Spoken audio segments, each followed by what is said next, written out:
My dear readers, listeners, and of course, friends, Disco Elysium may well be the most quintessentially European work of art produced in the digital medium, perhaps in any medium, for the last decade or more. It is not merely a game, though I concede it uses the mechanics of gaming. It is a simulacrum of Europe's shattered soul, a gritty, unflinching portrait of the old continent in both her pride and her perpetual melancholia. In fact, it captures the existential spirit of Europe with such precision that it makes one wonder how it took the medium of video games so long to arrive at this brutal but beautiful state of articulation.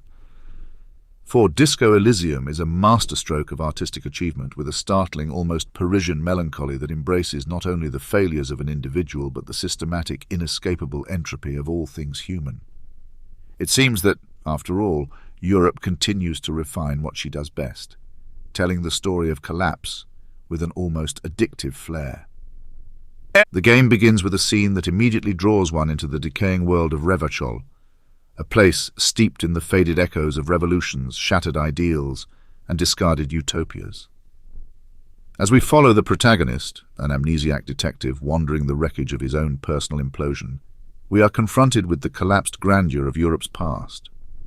Ah yes, the tragicomic tragedy of Europe.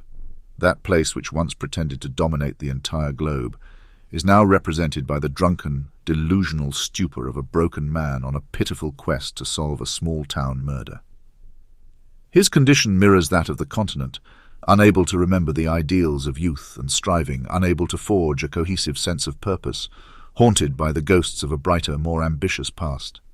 And what better symbol could there be of a European state of being this exploration of a political wasteland where ideologies have all failed, where capitalism has grown rank and musty, where socialism is a wistful joke, and where the so-called Great Third Way centrism is no more than a dull, meaningless bureaucratic mire. Disco Elysium lays all of this bare, without an ounce of sentimentality, through the conversations that our protagonist has with the people of Revachol.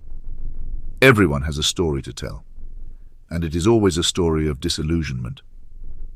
This is not a game that tries to show you how different perspectives are equally valid. It shows you that different perspectives have all failed equally. There is no manifest destiny here, no shining city on a hill. The very idea of progress is mocked at every turn, and that is what makes this work, in every way, quintessentially European. It carries a legacy of revolutions that promise the impossible and deliver the grotesque, of grand projects turned ruinous, of self-important tyrannies giving way to self-effacing complacency. Europe, you might say, has a knack for leaving monuments to her folly, grand ruins of empires past, castles of dust where once emperors and commissars pronounced eternal proclamations. But this game takes that even further. It turns the human soul into another ruin, an interior castle with leaking ceilings and broken furniture. The self is just as fragmented as the society, and what hope do we have as individuals or as peoples of redemption? Disco Elysium suggests, quite brilliantly, that we have none, really, unless perhaps we embrace the absurd with a rueful smile and go on nonetheless. In this way, the only thing American about the game is its protagonist himself, a reckless, impulsive individual who seems to think, at least initially, that he can get by on sheer bravado and force of personality, even when all available evidence suggests otherwise. He is the cowboy detective, down and out but still swaggering, clinging to the American belief in personal reinvention. But as the game unfolds, even he must come to terms with his own weakness and helplessness. If he is heroic at all, it is not because he triumphs over adversity.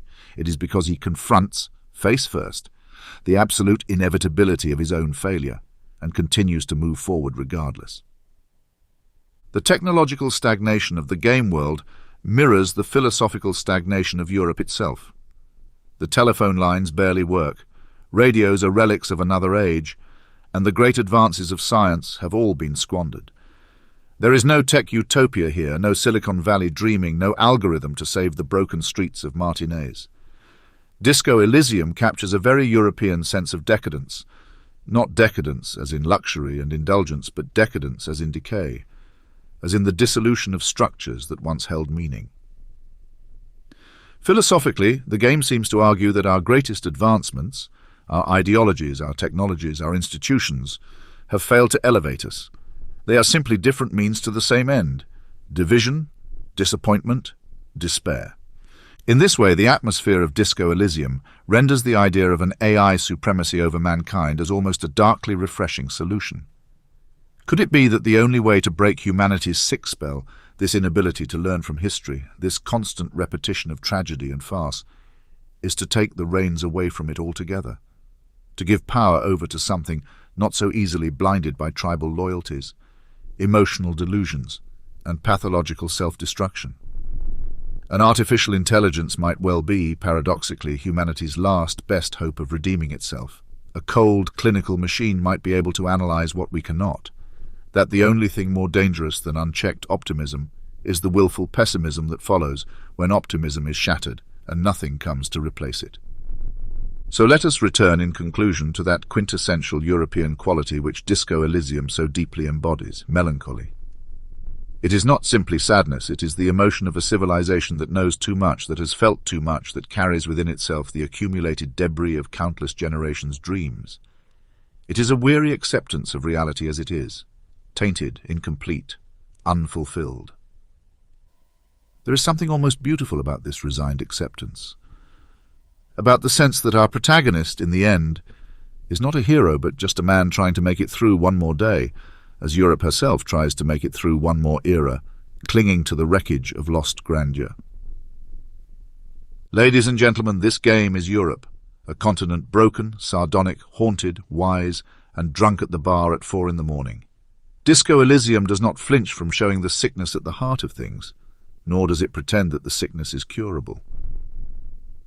It invites you instead to find solace in the fact that though the grand plans have failed, though the shining ideals have all turned to rust, there is still something in us that insists on standing up, on fumbling towards connection, on dancing in the dark, even as we laugh at the absurdity of it all.